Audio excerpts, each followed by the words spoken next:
महाराष्ट्र की राजनीति के लिए आज बेहद ही दुखद दिन रहा, क्योंकि महाराष्ट्र के उप मुख्यमंत्री अजीत पवार का जिस तरीके से विमान हादसे में निधन हुआ, उस खबर ने पूरे देश को चौंका दिया। ना सिर्फ महाराष्ट्र वासियों को बल्कि पूरे देशवासियों को, प्रधानमंत्री से लेकर राष्ट्रपति और साथ ही साथ महाराष्ट्र के सभी नेता, देश के सभी नेता ने इस मामले पर अपनी संवेदनाएं व्यक्त करी। लेकिन अब इस मुद्दे में आगे बढ़ा जाए तो गौर करने वाली बात यह है कि अजीत पवार का जब निधन हुआ तो वो कुछ अहम पदों पर थे, जिसमें सबसे पहले तो एनसीपी अध्यक्ष कुर्सी की बारी आती है। जी हाँ, नेशनल कांग्रेस पार्टी जिस तरीके से चर्चा होती है यहाँ पर इसकी। दूसरा, महाराष्ट्र के उप मुख्यमंत्री का पद। इसके अलावा भी उनकी कई जिम्मेदारियां हैं पार्टी और राज्य की राजनीति को लेकर, लेकिन फिलहाल यहाँ पर चर्चा हो रही है कि इन पदों पर अब कौन दावेदार बनेगा। परिवार में कई ऐसे चेहरे हैं जो राजनीति में पहले से ही सक्रिय हैं। अजीत दादा की एक अधूरी इच्छा रह गई, वह मुख्यमंत्री बनना चाहते थे। करीब 6 बार के उप मुख्यमंत्री रहे, लेकिन मुख्यमंत्री नहीं बन पाए। खैर, अभी फिलहाल तो चर्चा ये हो रही है कि अब उनका रिप्लेसमेंट तलाशा जाएगा। फडणवीस सरकार में किसी ना किसी को एनसीपी से आगे करने पर विचार किया जाएगा कि आप मुख्यमंत्री का पद संभालिए। अब क्या उनके बेटे होंगे, पत्नी होगी, या परिवार में से कोई और होगा?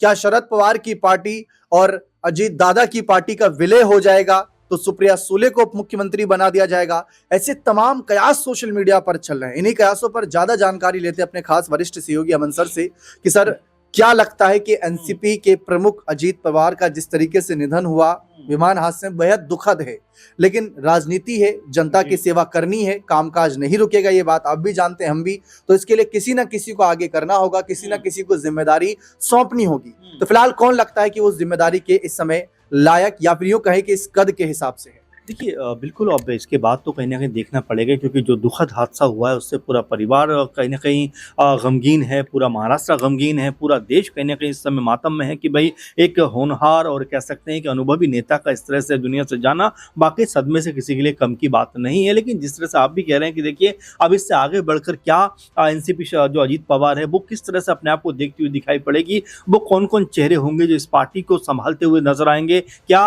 एनसीपी अजीत पवार, एनसीपी शरद पवार का आपस में विलय होता हुआ दिखाई पड़ेगा? तमाम तरह के सवाल अभी कह सकते हैं राजनीति में चलने लग गए, क्योंकि अजीत पवार गुट जो है वो बीजेपी के साथ मिलकर महाराष्ट्र की सरकार चला रहा है। वैसे में बड़ा और प्रमुख सवाल बनता है कि अजीत पवार जो कि उप मुख्यमंत्री थे, एक मजबूत कद्दावर नेता थे, तो उनकी जगह अब अगर कोई उप मुख्यमंत्री बनेगा तो क्या वो उनके परिवार से बनता हुआ नजर आएगा, उनकी पार्टी से कोई चेहरा बनता हुआ नजर आएगा? ये सवाल प्रमुख रूप से इसलिए उभर के सामने आते हैं क्योंकि उनकी पत्नी भी कह सकते हैं राजनीति में कहीं ना कहीं हिस्सेदार हैं, सुनेत्रा पवार। क्या उनके नाम पर यहाँ मोहर लगती हुई नजर आ सकती है कि क्या वो महाराष्ट्र की अगली महिला उप मुख्यमंत्री बन सकती है? अभी देखिए, इस पे कहना या पुख्ता तौर पर मोहर लगाना जल्दबाजी हो जाएगा, लेकिन 2-4 दिन के बाद, क्योंकि अभी 3 दिन का महाराष्ट्र में राष्ट्रीय शोक भी है, उसके बाद जब नई रणनीति के तहत बात होगी, नए चेहरों के संभावनाओं के तहत बात होगी, तो क्या यहाँ से अजीत पवार की जो पत्नी है सुनेत्रा पवार,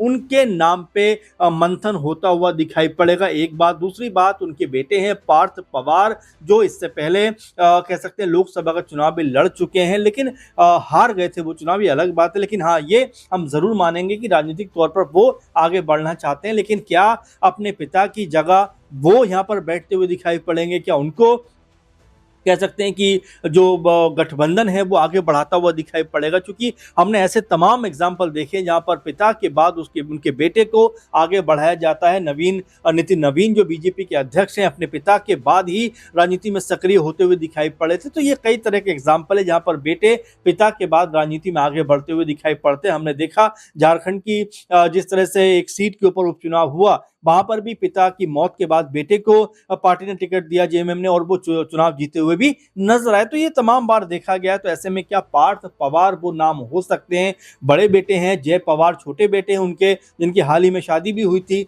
लेकिन राजनीतिक तौर पर देखा जाए तो बहुत दिलचस्पी उनके अंदर नहीं रहती। तो मिला जुला कर ये 2 से 3 लोग हैं जो कह सकते हैं कि इस पद की दावेदारी कर सकते हैं, लेकिन अंतिम फैसला जो होगा वो गठबंधन का होता हुआ दिखाई पड़ेगा कि क्या परिवार के लोग आगे बढ़ेंगे आएंगे या पार्टी में से कोई नेता आगे बढ़ता हुआ नजर आएगा, पार्टी कमान किसके हाथों में जाएगी, पार्टी किसकी अगुवाई में आगे बढ़ेगी, तमाम तरह के सवाल है जो आने वाले दिनों में उठते हुए दिखाई पड़ेंगे। बिल्कुल साफ है, महाराष्ट्र की राजनीति में एनसीपी यानी नेशनलिस्ट कांग्रेस पार्टी हमेशा से मुख्य भूमिका अदा करती आई। मुख्य यानी कि एक ऐसी भूमिका जहां वह चाहे तो सरकार बनवा सकती है या गिरवा सकती है, और यही हुआ था कि वैसे जब शिंदे और फडणवीस की सरकार चल रही थी 2023 में, तो अजीत पवार ने फैसला किया कुछ विधायकों के साथ मिलकर कि हमें उस महायुति में जाना है, कहीं ना कहीं महाविकास अघाड़ी से अलग होकर। तो ये वहां गए, 2023 में सरकार बनाई, 2024 की विधानसभा चुनाव हुए, करीब 41 विधायक इनके जीतते हैं, और आज करीब अगर हम देखें 10+ विधायक शरद पवार के पास भी हैं, यानी संख्या मिला दी जाए तो 50 के पार यह आंकड़ा हो जाता है। और यही आंकड़ा इस बात की गवाही देता है कि 288 सीट वाले राज्य महाराष्ट्र में कितनी बड़ी भूमिका ये पार्टी अदा कर रही है। ये बात जानते थे देवेंद्र फडणवीस, इसीलिए जब ये खबर सामने आई कि भाई अजीत दादा का निधन हो गया प्लेन क्रैश में, तो उन्होंने अपने सारे प्रोग्राम कैंसिल करके सीधा बारामती जाने का फैसला किया जहां पर यह हादसा हुआ था। और उसके बाद ये भी कहा कि मैंने अपना एक ऐसा मित्र, अपना एक ऐसा खास खो दिया जिसकी भरपाई कभी भी जीवन में पूरी नहीं कर पाएंगे, क्योंकि वे जानते हैं कि जब एक समय उद्धव ठाकरे ने मना कर दिया था कि हम सरकार नहीं बनाएंगे यहां पर फडणवीस के साथ मिलकर, तो यही अजीत पवार थे जो अपने साथ विधायक लेकर फडणवीस से हाथ मिलाए, और कुछ ही दिन के लिए ही सही लेकिन 2019 के समय उप मुख्यमंत्री बने थे। तो वो दिन कोई नहीं भूला। लेकिन फिलहाल चर्चा इस बात की हो रही है कि क्या इनकी अधूरी इच्छा कोई पूरी कर पाएगा।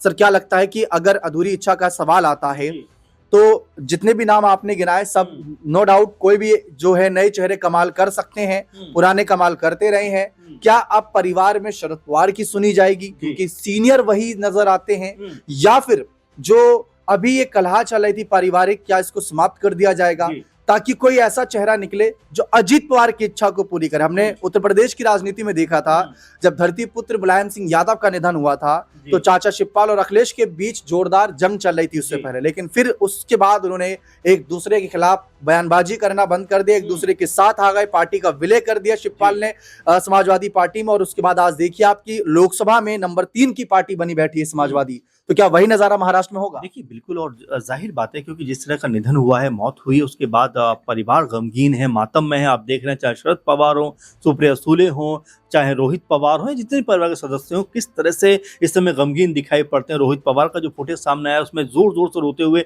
वो दिखाई पड़ रहे हैं। तो और पार्टी के तमाम सारे लोग इस समय बेहद गमगीन हैं, उदास हैं। लेकिन ऐसे मातम के माहौल में क्या एक संभावना बन सकती है कि ये परिवार एकजुट होता हुआ दिखाई पड़े? चूंकि अजीत पवार एनसीपी गुट अलग दिखाई पड़ता है, शरद पवार जो है एनसीपी गुट अलग नजर आता है, तो क्या यहाँ से कोई संभावना, चूंकि शरद पवार जो है एक मजबूत छवि के नेता माने जाते हैं, एक ताकतवर छवि के नेता माने जाते हैं, मुख्यमंत्री रह चुके और कई अहम पदों पर काम कर चुके हैं और परिवार के सबसे बड़े और जिम्मेदार लोगों में से एक हैं, तो हो सकता है कि यहाँ पर परिवार को साथ बैठाएं और एक साथ पार्टी का विलय कराते हुए दिखाई पड़े। क्योंकि आपने जो एग्जाम्पल दिया, जाहिर बात है कि ऐसा ही माहौल उत्तर प्रदेश में भी उस वक्त चल रहा था जब शिवपाल यादव ने अलग अपनी पार्टी बना ली थी, प्रगतिशील समाजवादी पार्टी। लेकिन जब मुलायम सिंह यादव जी का निधन होता है उसके बाद शिवपाल यादव अपने भतीजे अखिलेश यादव के साथ में कदम से कदम मिलाकर चलते हुए नजर आते हैं और आखिरकार कहते हैं कि मैं अब भतीजे के साथ ही आगे बढ़ूंगा। पार्टी का विलय हो जाता है। आप देखेंगे 2024 के चुनाव में जो कोई भी नहीं मान रहा था कि इतनी मजबूती के साथ में सपा उभर कर सामने आएगी, चाचा भतीजे की जोड़ी ने मजबूती के साथ में उत्तर प्रदेश में प्रदर्शन किया। तो क्या ऐसा ही कुछ अब यहाँ पर भी होता हुआ दिखाई पड़ेगा? शरद पवार पूरी तरह से अब इन दोनों दलों को एक साथ मिला लेंगे और यहाँ पर राजनीति में एक बड़ा बदलाव आता हुआ दिखाई पड़ेगा। तो ये सब संभावनाएं अभी, क्योंकि अजीत पवार एक कह सकते हैं कि सरकार में भी थे और रणनीतिकार भी माने जाते थे और अपने चाचा से तमाम विवाद होने के बाद भी या तमाम अलगाव होने के बाद भी जुड़े हुए दिखाई पड़ते थे। और यही वजह थी कि हर कोई कहता था कि चाचा भतीजे में पॉलिटिकल तौर पर भले ही आपस में दूरियां हों, लेकिन जब बात अपनेपन की आती है तो अक्सर दोनों मंचों पे नजर आते हैं। यहाँ तक कि सुप्रिया सुले भी साथ में खड़ी हुई नजर आती हैं। तो ये हो सकता है कि आने वाले दिनों में इस पूरे के पूरे मामले पर परिवार एकजुट होकर बैठता हुआ दिखाई पड़े। लेकिन हाँ, क्या ये संभावना बनेगी कि शरद पवार को ही अंतिम नेता या बड़ा नेता चुना जाए? ये भी हो सकता है कि यहाँ पर सुप्रिया सुले कोई बड़ी भूमिका में दिखाई दें, या फिर अजीत पवार की जो पत्नी है सुनेत्रा पवार वो किसी बड़ी भूमिका में दिखाई दे। तो फिलहाल अभी इसके ऊपर पुख्ता तौर पर तो नहीं कहा जा सकता, लेकिन जिस तरह का अभी इमोशन कहीं ना कहीं नजर आ रहा है पूरे परिवार के अंदर, जिस तरह से पूरा परिवार एक साथ में खड़ा हुआ दिखाई पड़ता है, तो हो सकता है कि पार्टी का विलय यहाँ पर होता हुआ दिखाई पड़ जाए या पार्टी एक साथ मिलकर आगे बढ़ती हुई नजर आ जाए। क्योंकि अजीत पवार परिवार के सबसे मजबूत और अहम सदस्य का इस तरह से जाना पवार परिवार के लिए वाकई बहुत बड़ा झटका है और हो सकता है यहाँ से एक नई राह ये दोनों पार्टियां एक मिलकर तलाशती हुई दिखाई पड़ जाए। जी बिल्कुल साफ है, लेकिन मुख्यमंत्री देवेंद्र फडणवीस पर भी बहुत कुछ निर्भर करेगा कि अगर परिवार किसी एक का नाम आगे बढ़ाएगा उप मुख्यमंत्री कुर्सी के लिए, क्या उसे बीजेपी स्वीकार करेगी या नहीं करेगी, क्या कुछ फैसला होता है, ये तो आने वाले दिनों में तस्वीर साफ होती नजर आएगी। लेकिन फिलहाल परिवार और पार्टी के तमाम कार्यकर्ता मायूस हैं, लेकिन कई सवाल भी खड़े हैं। बने रहे चैनल के साथ, बहुत बहुत शुक्रिया।